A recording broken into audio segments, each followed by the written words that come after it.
Good evening. Thank you for joining us. This is Channel 1 News Hour. It is the 21st day of April 2020. I trust you've had a lovely day. Now let's take a look at the global outlook of numbers being recorded across the globe regarding matters relating to COVID-19, whereby the total number of cases being recorded across the globe stand at 2,529,668. The active cases currently being recorded stand at 168.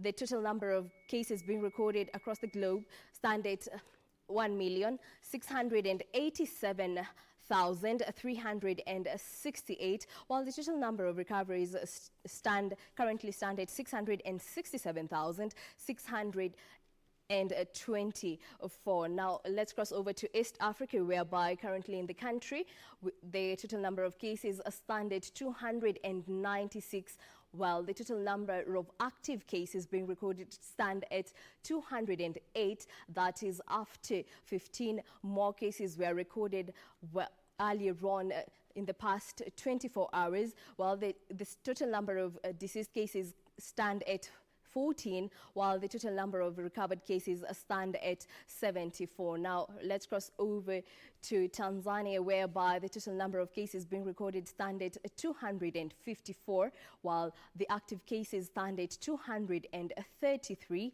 10 is the number of the fatalities being recorded in Tanzania, and 11 is the total number of recovered cases. Now let's cross over to Uganda, whereby the total number of cases being recorded stand at 58. 20 is the number of active cases. No fatalities have been recorded in the country. Now let's cross over to the U.S., whereby the total number of cases being recorded stand at the total number of cases being recorded in the U.S. currently stand at so far in the past 24 hours 10,777 are the total number of cases that have been recorded, of new cases being recorded, while the new numbers in the past 24 hours, the new cases of fatalities being recorded in the U.S. stand at 1,142. 75,317 is the total number of recovered cases being recorded in the U.S. Now, we have a comprehensive bulletin lined up for you. For now, we take a look at the highlights.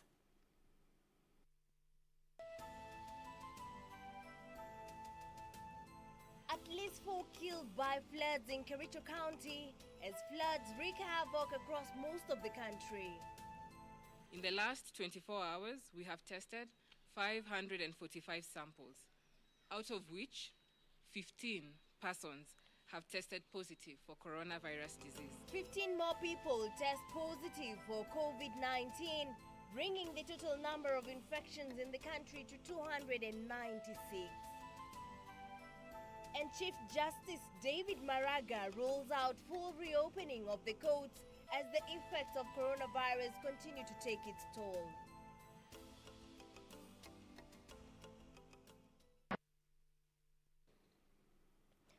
Welcome to the broadcast. My name is Jackie Wambiru. Now, remember to interact with us on our Twitter handle at KBC Channel 1 or at Jackie Wambiru. Now, let's cross over to our top story, whereby at least 4 people have been killed by floods caused by rains witnessed in some parts of the country on Monday. In Kericho, 4 children perished when their homes were swept away by floods that gave rise to landslides in Kipkelion.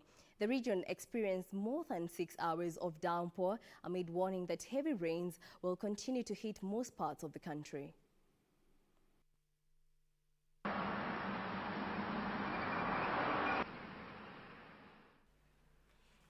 Heavy rains being experienced in most parts of the country continue to wreak havoc, leaving in their wake a trail of destruction.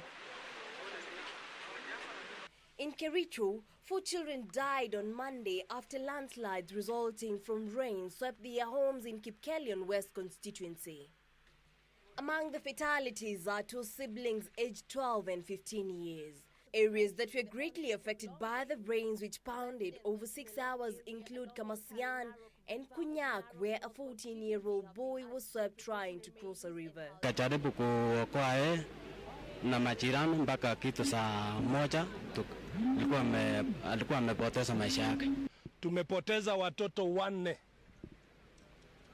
Tumepoteza mtoto huyu wa miaka 6 hapa, na tumepoteza watoto 2 kule Nyasakia Lelu, ambao poromoko la ardhi lilizika nyumba yao na wakapoteza maisha yao. Area lawmaker called on the government to swiftly move into the area to address an ensuing humanitarian crisis. Mvua imevunja mabarabara na mto imefurika kupita kiasi. Tunaambia serikali ya national government ipatie county commissioner wa Kericho helicopter moja ya kumonitor situation katika Kericho county hii. In Naivasha, tens of families have been displaced as property worth millions came under destruction. This coming after River Karati burst its banks, leading to flooding in areas around Delamere. Imejaa na kuna watu ambao kadhaa wameathirika, na kuathirika kwao ni maji ambayo mto Karati imefurika na imeingia katika kwa manyumba ya watu kadhaa ambao nyumba zao zimeingia maji, zimetapakaa maji. Kuuliza wenzangu wakasema hiyo maji iliingia mwendo wa saa 7 usiku, na hata watu wale wa supermarket walijaribu kuwapigia simu wakuja wajaribu kuokoa vitu zao, lakini hawakuweza. Hapo ndani ya supermarket imeingia kwa store, na nafikiria kuna vile vitu imeharibika huko ndani.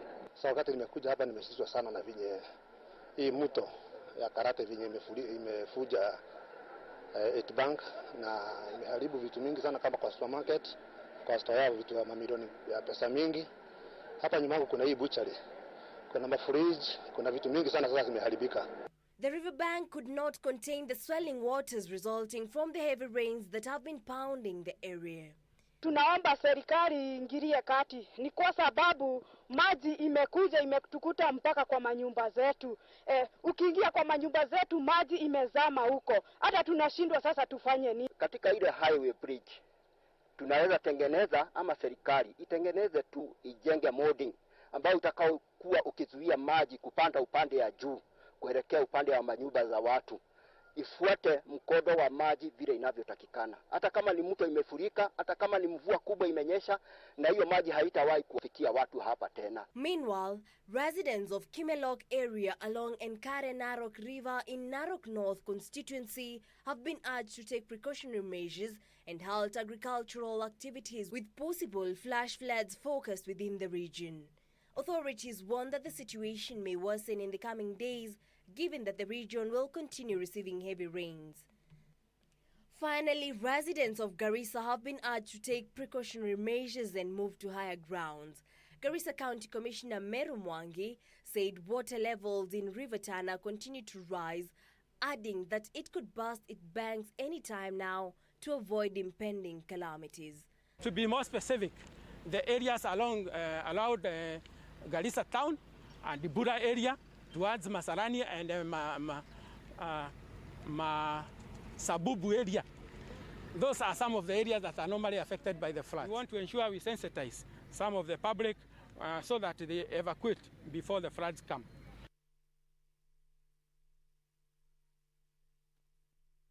Still on the same matter, the cycle of anguish and distress has revisited the people of Ahero as floodwaters continue to wreak havoc in an area that has for years suffered from the phenomenon.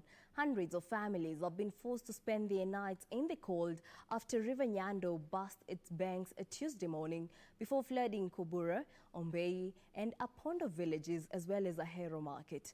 Achola Simon reports.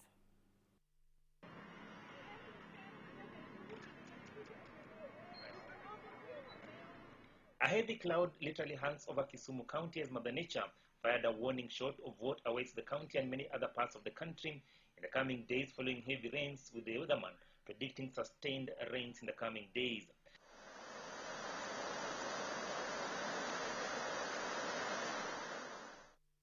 residents of Wambiru, Kobura, and Apondo villages in Kisumu County bore the greatest burden as raging floods from NYANDO River swept across the villages on Tuesday morning. Actually, hii maji imekuwa ikikuja na imekuwa ikiflood, lakini ya this time round naweza sema imekuwa in excess.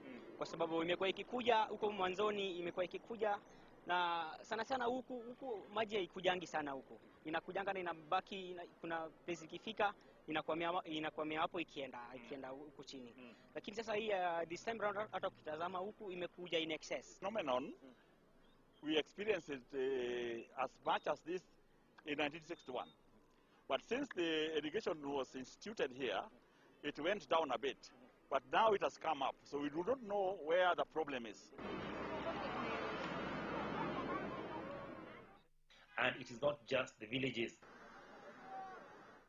Ahero market that borders the river was literally a no-go zone with the entire market submerged. Traders at the market risking it all to salvage whatever little they could. And even right now, as we are speaking right now, there are pupils down there who just can't reach here.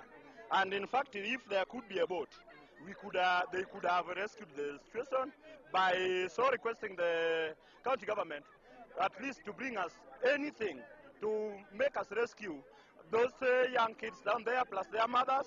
And starting evening, since the rain started, there are some of them who have not even eaten. Nearby rice fields were also submerged, with locals counting losses.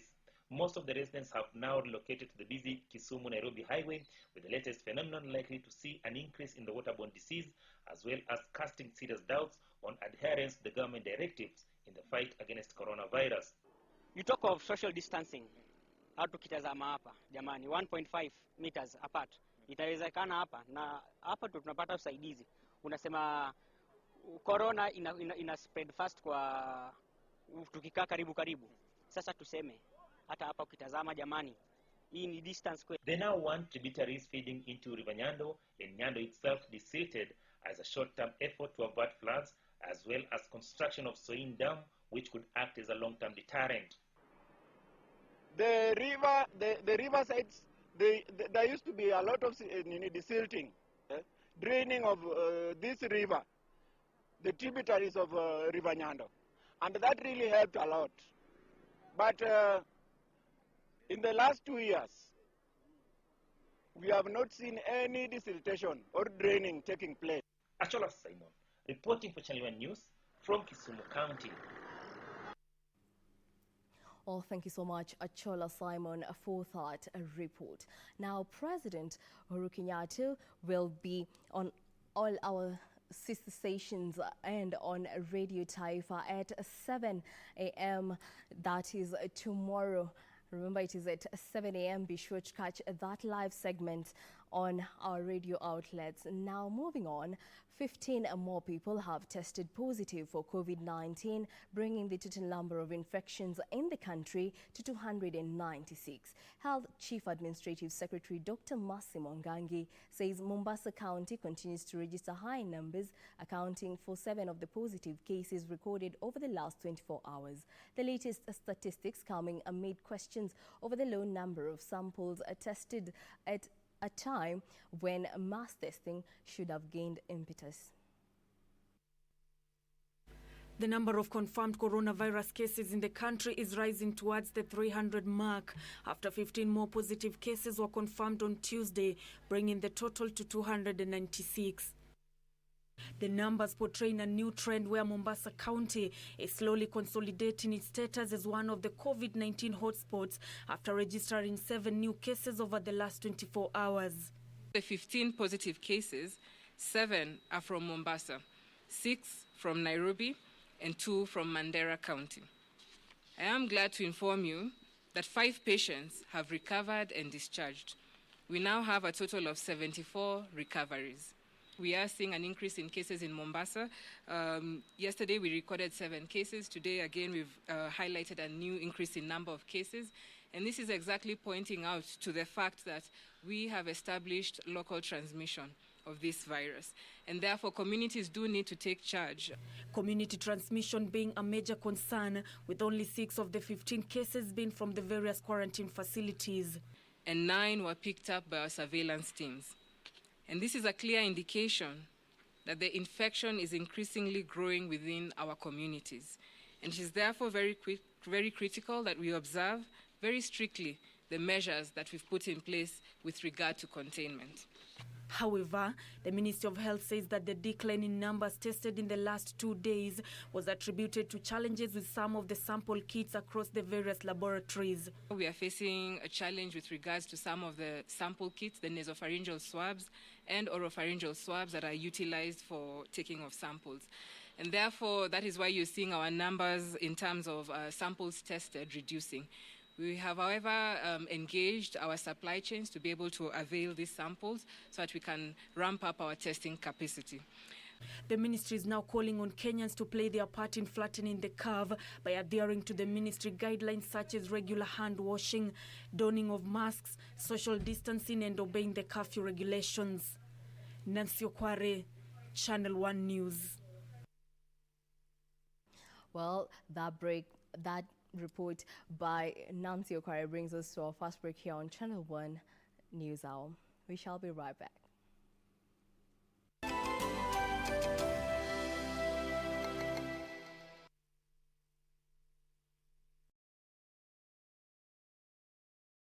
Virusi vya korona vinazidi kuenea haraka kote ulimwenguni, na kwa sasa hakuna dawa au chanjo ya kuzuia. Husambaa wakati vijitone kutoka kwa mtu aliyeambukizwa vinaporuka akiongea, kukohoa au kupiga chafya. Vijitone hivi hutua kwenye sehemu ambazo mikono hushika na huwezi kuviona, lakini hata kama huvioni haimaanishi kuwa hakuna, na unaweza kuambukizwa unapogusa uso wako, pua, mdomo au macho. Ili kusaidia kuzuia kuenea kwa virusi hivi, sote tunahitajika kufanya mambo matano. 1. Fuata hatua hizi: kuosha mikono yako mara kwa mara na sabuni na maji kwa angalau sekunde 40. 2. Funika mdomo wako na kiwiko wakati wote unapokohoa au kupiga chafya. 3. Usishike uso wako. 4. Epuka sehemu zenye watu wengi. Weka umbali salama baina yako na wenzako. 5. Kaa nyumbani ukiweza, hasa ikiwa una dalili zozote za ugonjwa. Kwa maelezo zaidi tembelea www.who.int.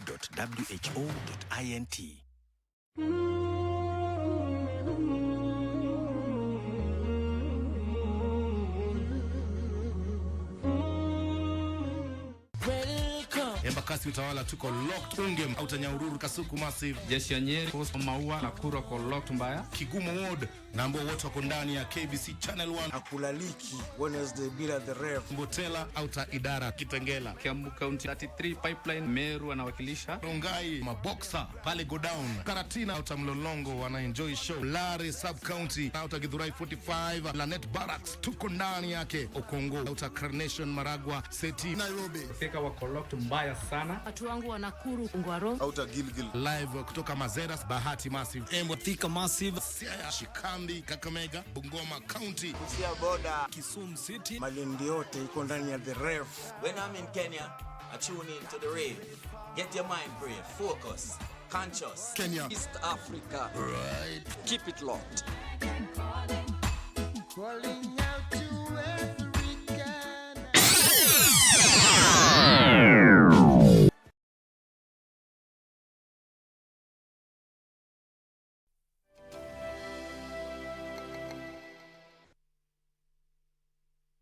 And welcome back. Well, remember, tomorrow President Uhuru Kenyatta will be live on Radio Taifa and all our sister stations on Radio Taifa and all our sister stations at 7 a.m. Remember to catch that live segment bright and early tomorrow. Now, moving on, various county administrations have sustained their onslaught against individuals defying government directives on curbing coronavirus spread. Several people have been arrested in the last 24 hours and thrown into forced quarantine for violating the curfew put in place by the state. This coming amid launch of a campaign to celebrate frontline workers in the war against COVID-19. 5 more people have been placed on a 14-day forced quarantine in Nakuru County for flouting government guidelines and directives put in place to curb the spread of COVID-19. Nakuru County Commissioner Erastus Mbui Mwenda noted that the culprits will be arraigned in court as soon as their time in solitary isolation comes to an end. Authorities are concerned that the suspects came into contact with a person who succumbed to COVID-19. After completion of the quarantine period, whether they are positive or not positive, because they will have to be subjected to test, they will also face a legal action for violation of directives. We therefore want to take this opportunity to urge the community living in these areas to be extra vigilant in managing these visitors who come from areas that have previously had high cases of infection. In Nyeri, 23 people who were arrested at a guest house while imbibing alcohol have been arraigned in court and charged with the offense of contravening COVID-19 regulations. The suspects who were charged before Nyeri Chief Magistrate Wendy Kagendo included Ruare Ward MCA Paul Kanyari. In Garissa, 27 passengers suspected to have traveled from Nairobi have been put under a forced quarantine facility at the region's referral hospital. The number of those apprehended and thrown into quarantine in the area now stands at 31 after 4 others using private vehicles were arrested.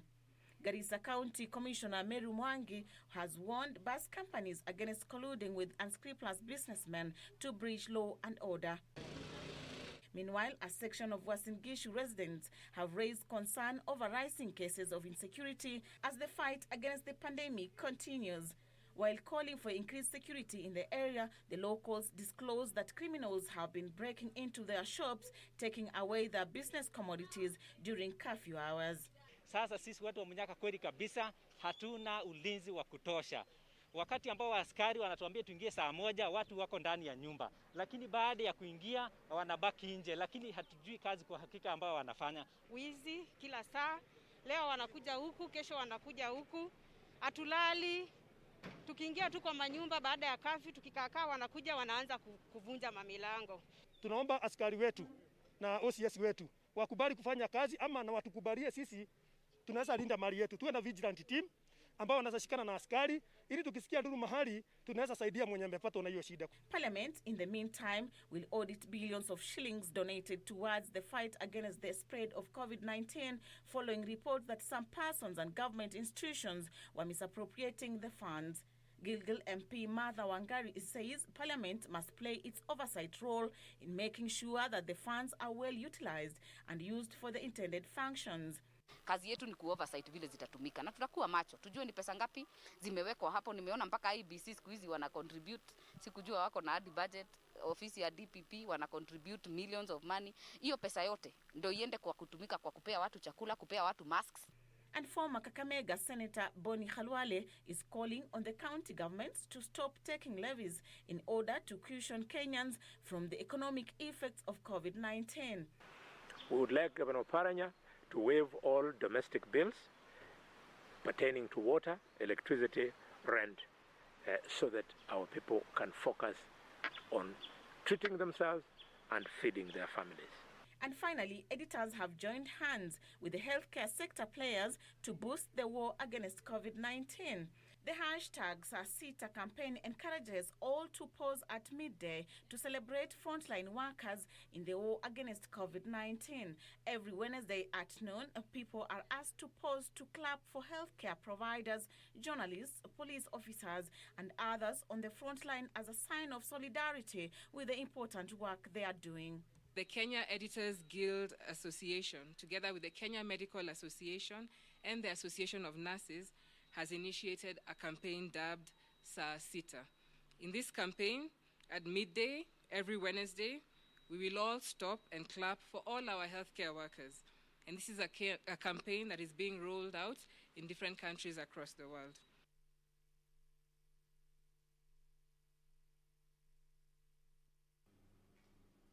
Still on matters COVID-19, 12 people have so far tested positive with the COVID-19 virus at the port of Mombasa after 5 more cases were recorded over the weekend. The 5 were part of the 229 persons who were tested by close of day Sunday following a mandatory mass testing exercise that kicked off on Wednesday last week. And as Juni Karisa reports, 1,000 workers at the facility are expected to undergo the mandatory exercise that is expected to last 1 week. Last week, the government was forced to roll out stringent measures to curb the spread of the coronavirus that has seen the coastal town of Mombasa declared a hotspot.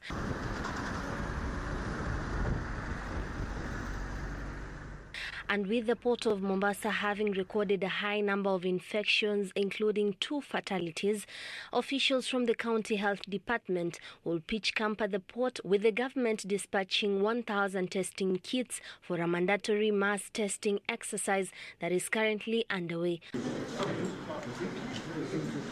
By Monday evening, 429 persons from the conventional cargo operations had been tested, 5 of which tested positive with the virus. The 5 have already been placed under treatment at the Coast General Provincial Hospital as immediate contact tracing continues.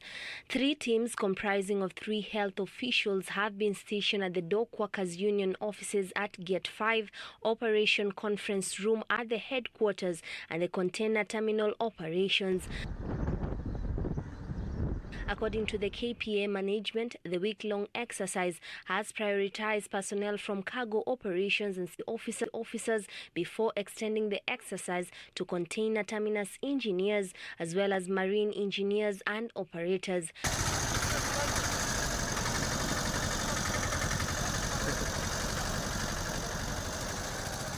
Meanwhile, traders ferrying imported cars from the port of Mombasa to Uganda and Tanzania will be forced to look for alternative means of bulk transport to conduct their operations. The move coming a day after police banned movement of the vehicle units in and out of the county following claims that they were ferrying people despite the cessation order. Mambo ya magari walielezewa kabla hawajachukua magari bandarini. Wanatakikana wakusanye magari yao pamoja, wawe na lile gari la kubebea magari kwa pamoja, wasafirishe. Mara nyingi tumeona dereva akibeba gari peke yake, akipita peke yake, akifika mbele anabeba watu. Wale abiria akibeba hatujui kama watakuwa wako kivipi. Sasa na huu ugonjwa ambao uko hatutamaliza. Lazima tukomeshe kuanzia mwanzo hapa Bonje ili huko kwengine isiendelee. Tukikomesha hapa kwengine hakutaendelea. Tumeweka askari kila upande, sio ya baharini peke yake, hata zile njia ambazo ziko kwa mkato huko chini kabisa ambapo hakuna bahari. Kila mahali tumeweka askari wa kutosha. Juni Karisa for Channel 1 News Hour from Mombasa County. Now moving on, Chief Justice David Maraga says courts will remain closed amidst a staying called for them to reopen in what he says is part of judicial efforts to protect its staff and Kenyans from contracting coronavirus. According to Maraga, the National Council on Administration of Justice has, however, directed courts to continue hearing certain matters through technology. To have the judiciary fully resume its operations, Chief Justice David Maraga maintains that his office will not expose the judicial staff and the public to the deadly coronavirus. There is no point of us saying that you can go on with the activities as usual and the next day you are not there or your family is not there. Let us all keep safe. We know that this is affecting the court users a lot, but I'm sure everybody understands the situation in which we are. According to Maraga, the National Council on Administrative Justice has been closely monitoring developments on COVID-19, and as such, reopening of courts will be detrimental to the gains made in efforts aimed at curbing the spread of the disease. Both the bench and the bar, as well as some court users, comprise many senior members who fall within the category the category that is considered most vulnerable to COVID-19.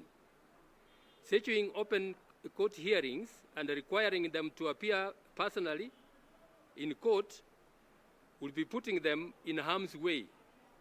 Maraga says the council is scaling up the use of technology to ensure judgments on urgent matters are delivered to reduce backlog of cases.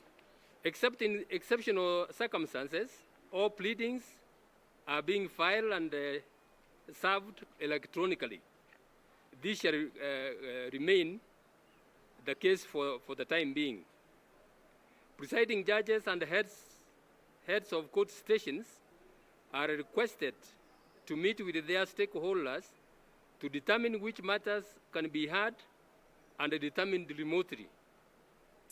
Courts which have been carrying out open sitting setting despite carrying out major criminal offences are also expected to rule on minor offences within 24 hours. Criminal cases shall continue to be presented to court for plea taking. On the other hand, police shall continue to release minor offenders on bond or bail, failing which they must take them to court within 24 hours. The decision by the council is said to have been informed by a joint letter in which 3 associations representing the judiciary staff, Kenya Judges Welfare Association, Kenya Magistrates and Judges Association of Kenya, as well as Kenya Judiciary Staff Association, informed the Chief Justice that their well-being and health was paramount as the nation battles the effects of COVID-19.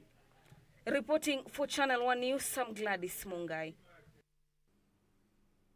Oh, thank you so much, Gladys Mungai, for that report. Now, a campaign meant to sensitize young people living within the city's informal settlements on the novel coronavirus has been launched in Majengo slums. The latest development coming amid revelations that COVID-19 infections are now community spread, with fears that the obtaining situation could have devastating consequences among vulnerable populations.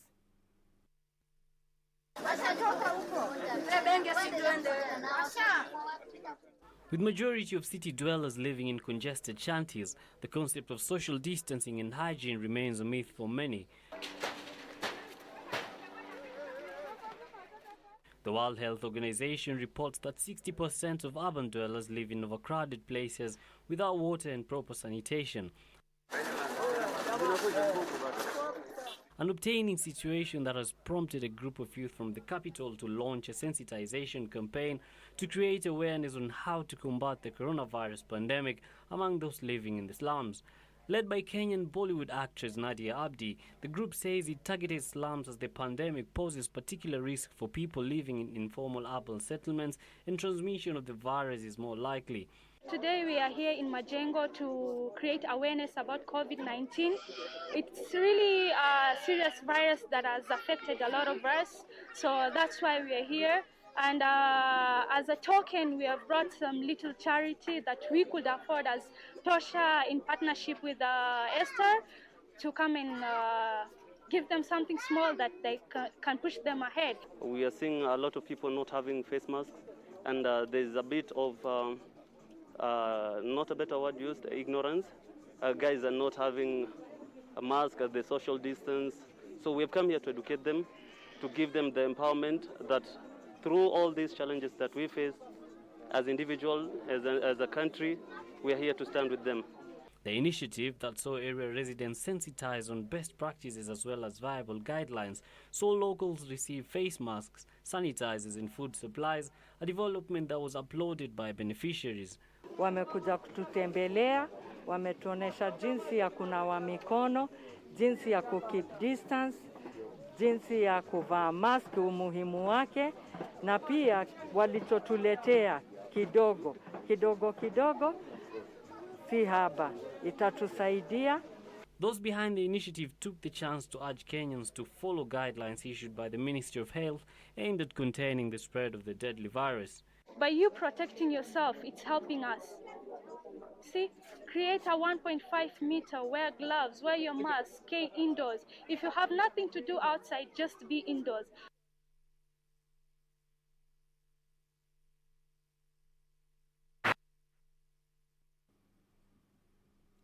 Agriculture Cabinet Secretary Peter Munya is on the spot for allegedly excluding some counties that grow coffee from the recently launched Coffee Revitalization Fund. Senators drawn from Western Kenya and South Rift protested in the House, faulting the allocation of 1.5 billion shillings to counties in the central Kenya. Munya is expected before the Senate Agriculture Committee by end of next week.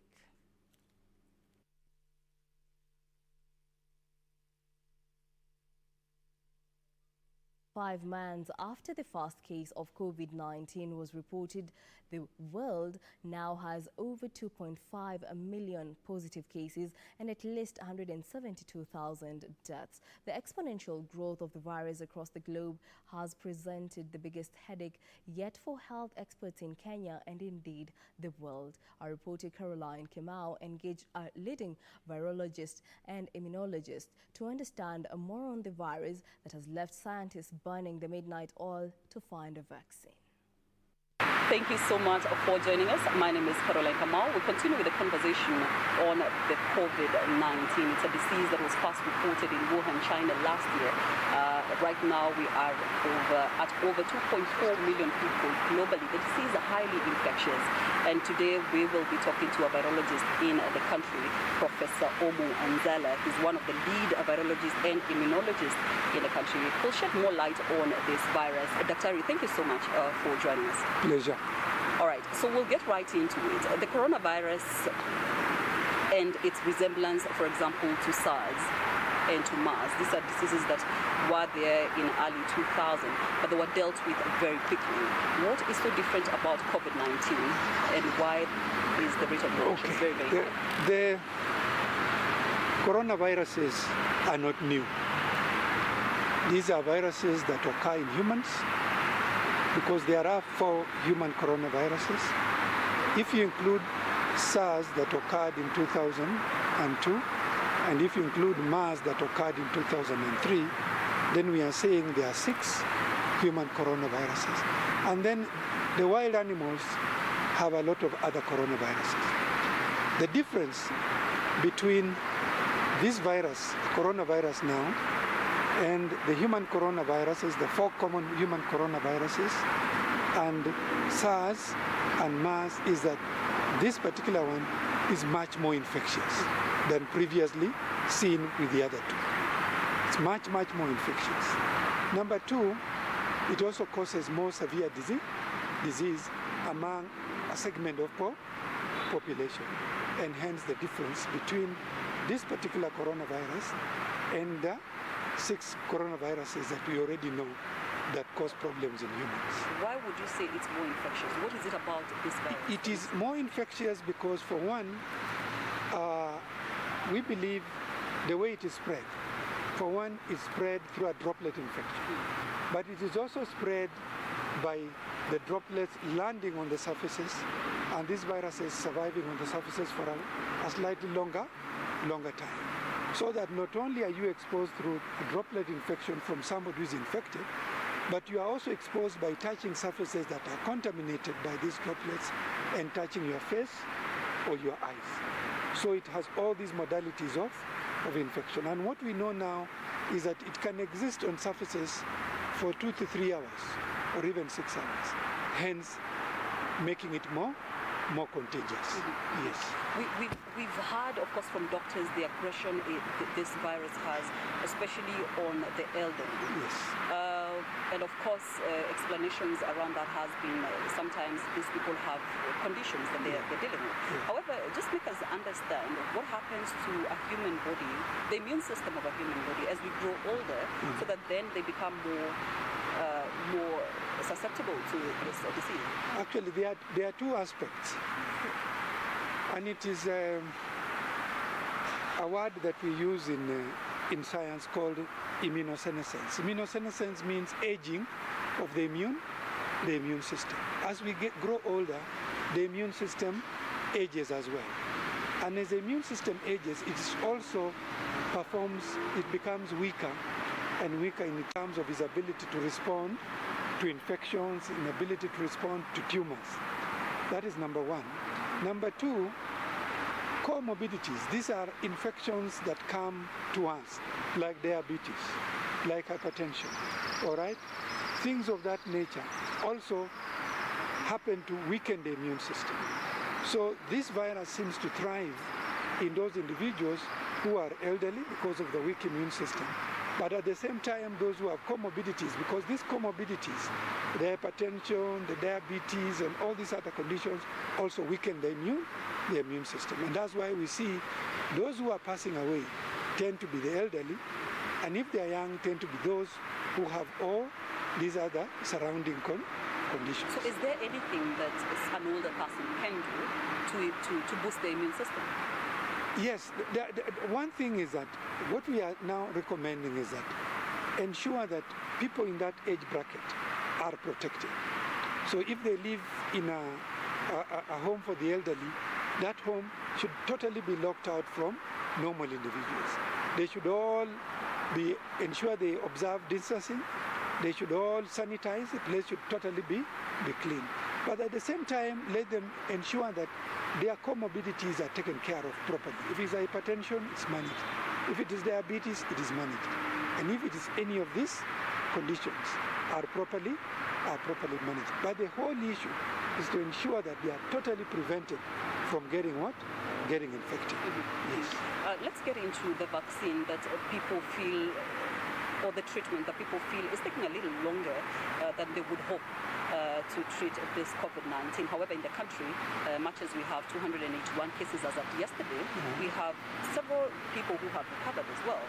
So the question being, there's no vaccine, there's no treatment, but we are recording recovery. Yes. What is happening there? Actually, that is exactly how viruses occur. Majority of viruses that we get infected with, usually our immune system, when it's up and working properly, majority of us recover. We get infected with measles, we recover. We get infected with hepatitis B, we recover. We get infected with hepatitis C, we recover. We might develop mild symptoms where you might be given painkillers and maybe fluids. But what these are doing is they are aiding the immune system to respond and get rid of the virus.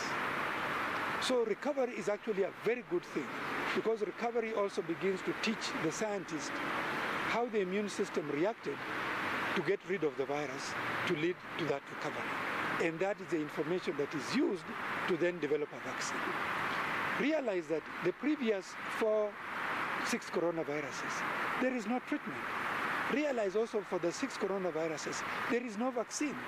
This particular coronavirus has only been with us for a period of what? Of 4 or 5 months.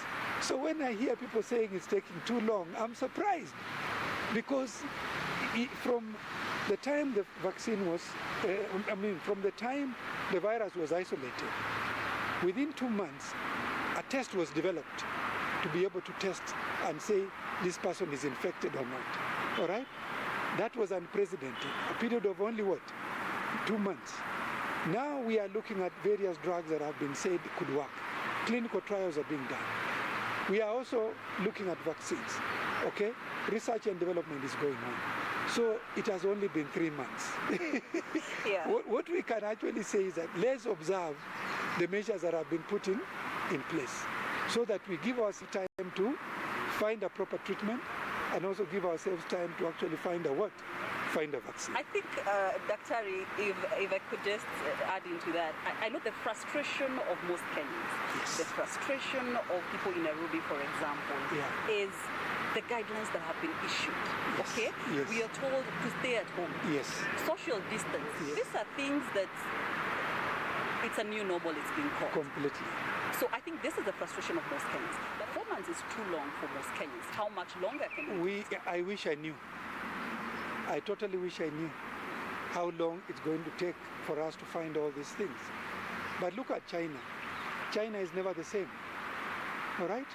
From the time COVID started in last year up to now, even when they are beginning to say they are opening up Wuhan, China is not going to be the same. And I can assure you now that the world is not going to be the same again. So the whole idea now is that let us observe the measures that have been put in place very critically, okay, as we try to understand this virus very, very well, all right? So those measures will continue. They are not easy for anyone. Don't even think that those of us who are scientists think that those measures are easy. They are difficult for all of us. Washing hands, social distancing, sanity, putting on masks, and you have no idea whether it is for 2 weeks or for 3 months or for 6 months. So what I can say is that let's just observe those, and let's give the scientists and the communities and those who are involved in looking for cure, looking for vaccines, time to really work very, very hard to ensure that it doesn't take much longer than it has already taken. So let's just adjust to totally. As you've said, it's a new normal. Yeah. All right? And things don't change things don't just change. Things change for a reason. So we are changing because, as I would say, we are at war. And we know the enemy, but we don't know the enemy very well. Very well. All right? That is actually the position we find ourselves in. Professor, thank you so much for your time. Thank you, sir. That's Professor Omu Anzela, one of the lead virologists and immunologists here in the country, saying that we know the enemy, but we do not know the enemy very well. The enemy might be here for a little longer, so let's just adjust accordingly and be patient as the scientists in the country and of course across the world try to figure out the vaccine, the treatment for this virus. My name is Caroline Kamal. Back to you, Steve.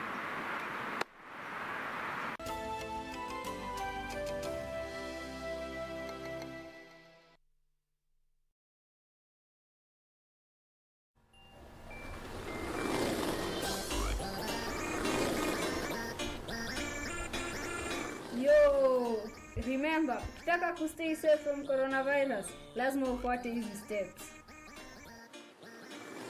1. Osha mikono kila time for 20 seconds, hata unaweza imba happy birthday mara 2. 2. Usishike uso, macho na mapua yako especially kama hujaosha mikono. 3. Ukitaka kucough, utumie tissue alafu utupe kwa dustbin ama ucough kwa elbow. 4. Avoid kuenda mahali kuna watu wengi ama kusalimia mtu na kuhug mtu. In case usikie uko mgonjwa, please ambia parents wako ama guardians wako. Let's all stay safe.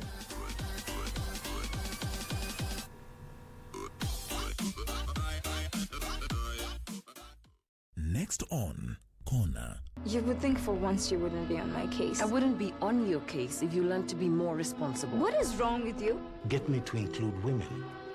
You or younger ladies have a way of doing that. It would mean a lot of money for you. See, now you're speaking my language. Jemo, who did this to you? Mimi si kitu hata. Jemo sare mapia na kufight mazi. Sitakuwezi. Wewe nilikushow nini? Tumia hasira yako. Hasira yako ndio nguvu yako.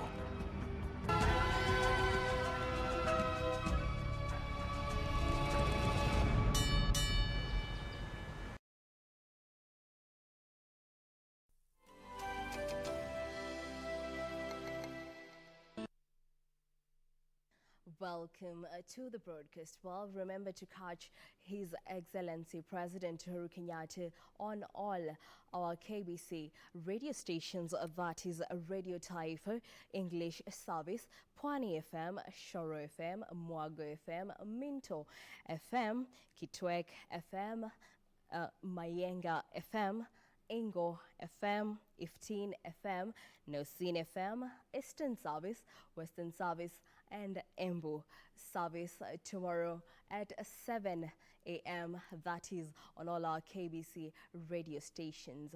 Now, moving on, as the number of infected persons in the country hit 296 Tuesday, questions as to the potential future health implications for those who have tested positive for COVID-19 abound. And with studies on whether pregnant women with COVID-19 can pass the virus to their fetus or baby during pregnancy or deliver, inconclusive, pregnant women remained worried about contracting the virus and transmitting it to their unborn children. In today's edition of Coronavirus Fact Sheet, we explore the risk factors for pregnant women.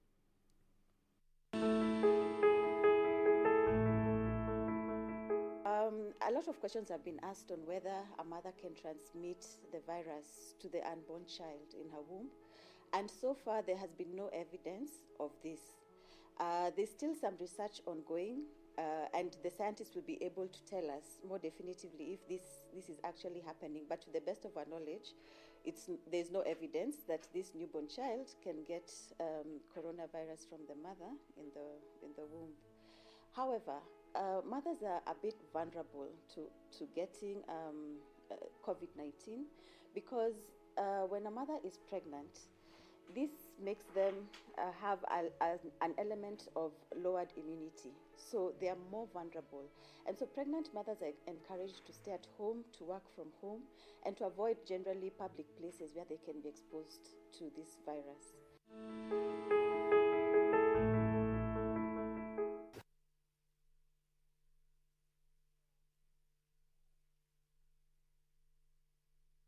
Now moving on, a section of leaders from the Western Kenya sugar belt have joined farmers in faulting the importation of sugar from East African countries a week after the government issued a go-ahead to allow for importation of the product to boost the sugar supply in the country. The leaders maintain that importation of sugar will kill local industries. Details of these and other highlights in the County News Roundup.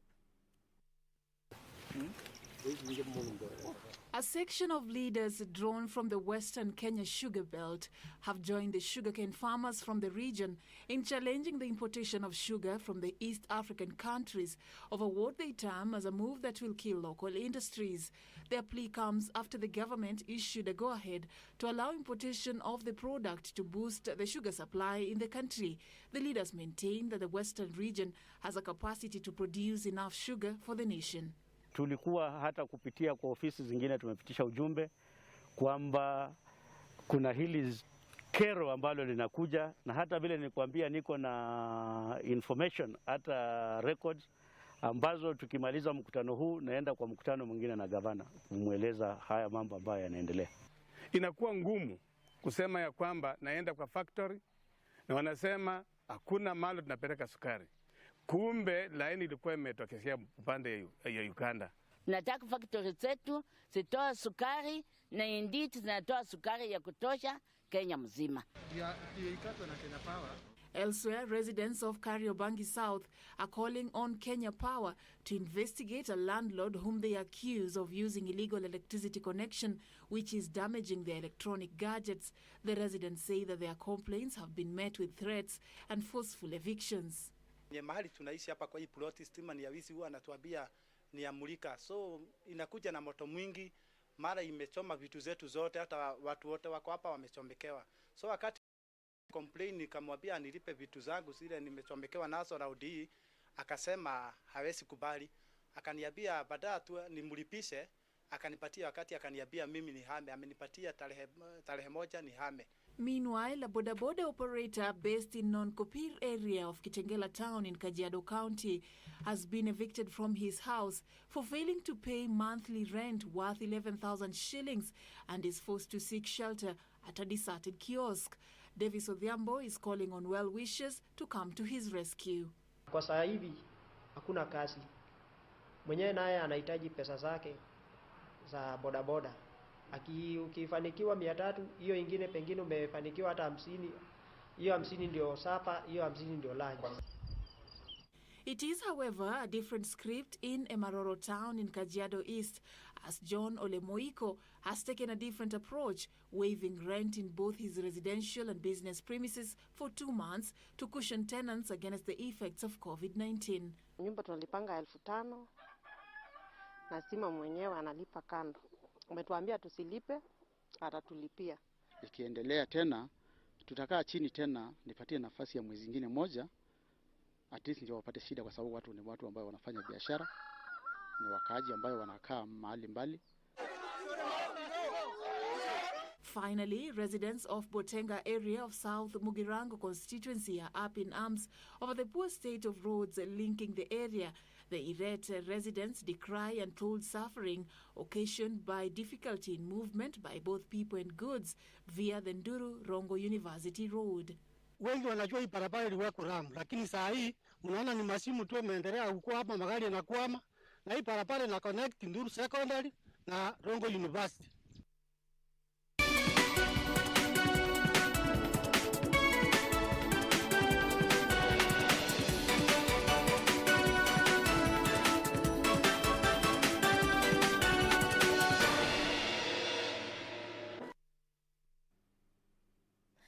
to the world of business, the government is looking up to local manufacturers to sharply ramp up production of personal protective equipment and ventilators to meet demand as the spread of coronavirus pandemic persists. Industrialization, Trade and Enterprise Development Cabinet Secretary Betty Minor has, however, called on manufacturers to refine their products to meet global standards. She was speaking when she received a prototype ventilator manufactured by the Kenya Association of Manufacturers Automotive Sector. Yeah, so you have like a touchscreen here. This locally made ventilator is yet another feat by local manufacturers targeting to assist the government in the war against coronavirus pandemic. The machine is vital in treating COVID-19 patients in critical condition. Currently, Kenya urgently needs at least 1,511 intensive care unit beds and 1,609 ventilators to care for a possible 1 million COVID-19 cases. Looking at the ventilator, listening to it as it, pants away in the background, shows at least quite a bit of work has gone into that. And I'm excited that you have worked with the Bureau of Standards, you have worked with the medical professions to be able to ensure that you can develop this product to the satisfaction of the end users. Speaking during the unveiling of a prototype ventilator manufactured by the Kenya Association of Manufacturers Automotive Sector, Industrialization CS Betty Minor commended the local manufacturers, saying the country is looking for a scenario of continued partnership even after the pandemic. And I certainly hope that after the height of the pandemic is over, whenever that will be, that we shall not forget our innovativeness, and we will actually take some of these ideas to full commercial production and explore new areas of business. I think if these collaborations continue into the future, the industry is very keen to be very innovative. We are currently even working on the rebound strategy as the Kenya Association of Manufacturers for the manufacturing sector, and we'll be working closely with the Ministry of Industry to look at opportunities for import substitution, opportunities for things we can manufacture locally which we are currently importing. On her part, the Kenya Association of Manufacturers Chief Executive Phyllis Wakiaga said pending approval by the Kenya Bureau of Standards, Kenya manufacturers were well on their way to meeting the country's demand for health equipment during the global health crisis. No, we've gotten very good support from the government through the journey, and I'm sure even as we commercialize and move forward, we'll get a lot more of that. I think we heard what the CS said. We've been keen to see how Kenya as a country can go into higher levels of manufacturing or new products that are not manufactured within the region. And this is those steps we are making to say that these are certain areas that Kenya as a more advanced manufacturing economy can start to get into. According to a study jointly carried out by researchers from the Kenya Medical Research Institute and Oxford University this month, only 13% of health facilities in the country have the crucial items to support a COVID-19 patient, including medicines, oxygen tubes and inhalers. Behold a locally manufactured ventilator machine, probably the best example of what can happen when the government sector and the private sector come together to slay the dragon that we now know as a COVID-19. Alan Aoko, Channel 1 News. Now, on a separate matter, claims linking fifth-generation network to coronavirus are unfounded. These are the sentiments of ICT Principal Secretary Jerome Ocheng, who says there is no scientific data linking the deadly virus to deployment of fifth-generation mobile technology. In an exclusive interview with our reporter Regina Manyara-Gitao, the PS added that Kenya has begun 5G trials in the 2.6 and 3.5 gigahertz frequency bands. Closer to fifth-generation mobile internet technology, with 7 firms already ongoing or rather undertaking trials with an aim of rolling out. This is according to the Acting Director General, Mercy Wanjao, at the Communications Authority of Kenya. The fifth-generation network is promising to deliver super-fast internet speed, stable downloads, streaming and connectivity once fully deployed. Despite the backing to revitalize the telecommunications on a global scale, theories have emerged linking 5G rollout to the deadly coronavirus pandemic. From a technical perspective, I say for sure these are, would describe them as conspiracy theories. Some theorists claim that 5G damages the immune system, leaving the affected individuals highly exposed to the disease, while others claim that 5G mobile networks are being deployed in high-frequency bands of up to 60 gigahertz, thus causing ionization of the oxygen molecules in the air. Also realize that there are so many other countries that have not even tested 5G, and yet we still have corona deaths. So, I mean, I looked at that and I actually said, I mean, from a technology perspective, I see no relationship whatsoever between a virus that's causing corona and the issues of 5G as a technology.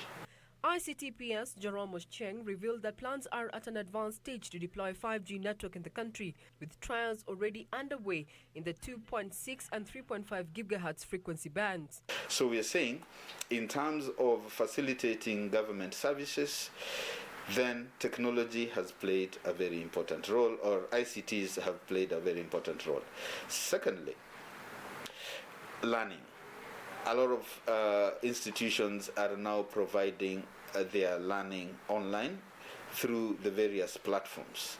The rollout of 5G will provide higher speeds and a better connectivity, mitigating the concerns of individuals who avoid transacting on their phones due to slow connections. In the coming weeks, the country is to attain 100% internet connectivity through the Google Loon Telecom project. 100% coverage across the whole country, because as opposed to masts that we normally have on the ground, here we have balloons that are actually now providing internet access from the top, which means areas that were traditionally disadvantaged because of their existing infrastructure are now advantaged because it is now the reverse. Once 5G is deployed, Kenya will become the fourth African country to launch 5G networks using the Huawei technology, following South Africa, Egypt and Uganda.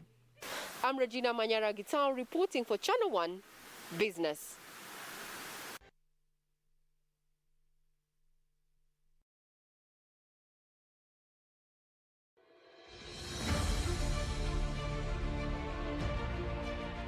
The Juakari operators and others, our saloonists, our mamboga, our babas, our economy to a large extent depends on you. We cannot allow Kenyans to die because of non-distancing in any sector.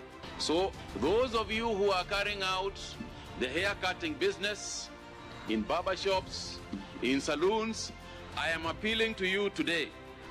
Ensure that social distancing, fumigation of your working places, masks are used at all times. Just assume that everybody is positive and now deal with that situation. Participation of our citizens in the fight against the disease would be our key success factor.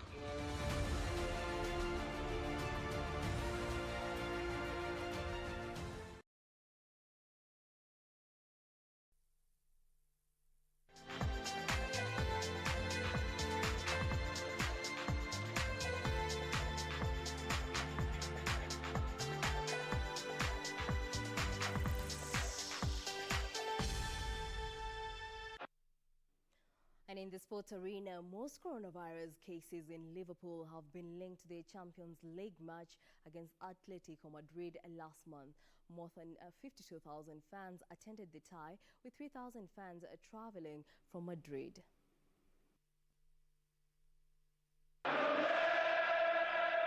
Some coronavirus deaths in Liverpool have been blamed on the 11th of March Champions League game against Atletico